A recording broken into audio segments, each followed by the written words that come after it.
রাস্তা থেকে আমাদের বাড়ির দিকে তাকালে শুধু গাছ আর গাছ। তো এই দেখেন আমার মা যে আমাদের বাড়িতে ঠিক কত রকম ফলের গাছ লাগাইছে তার হিসাব নাই। সেরকমই এই যে একটা কমলা লেবু গাছ, তো সে হচ্ছে কমলা লেবু গাছ বলেই কিনছিল, কিন্তু কেন জানি এই কমলা লেবুগুলো সবুজ কালারের হয়েছে।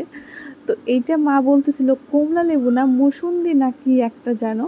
তো আমি আসলে শিওর জানি না। তো যাই হোক, আপনারা কেউ জানলে অবশ্যই কিন্তু কমেন্ট করে জানাবেন। গত বছর হচ্ছে মাত্র 2টা লেবু ধরছিল, সেখান থেকে একটা লেবু টিকছিল, তো ওইটা আর খাওয়ার ভাগ্যে আমার হয় নাই।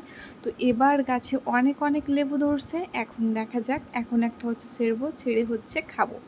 এখন জানি না এটার টেস্ট কেমন। ওই যে বললাম যে না, আমি এর আগে আসলে খাই নাই। আমি আবার নাকের কাছে নিয়ে টিয়ে দেখতেছিলাম যে আদেও এটা খাওয়া যাবে কি খাওয়া যাবে না। তো মা বারবার বলতেছিল যে দেখ খেয়ে দেখ, অনেক মিষ্টি হবে মিষ্টি হবে।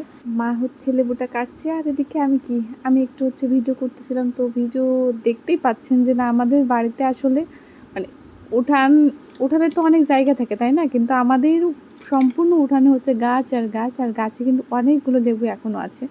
তো মা হচ্ছে কেটে দিয়েছে, তো আমি খাচ্ছিলাম। প্রথম ভাবলাম যে না, হয়তো অনেক টক হবে, কিন্তু টক না, মিষ্টি ছিল। কিন্তু আমার কাছে মনে হয়েছে যে না, আর একটু টক হইলে হয়তো বা আরও খাইতে বেশি মজা লাগতো। তো এটার স্বাদও খারাপ না, মিষ্টি আছে। তো আমি এবার মারে বলতেছিলাম যে এত মিষ্টি কা, টক হইতে পারি না একটু।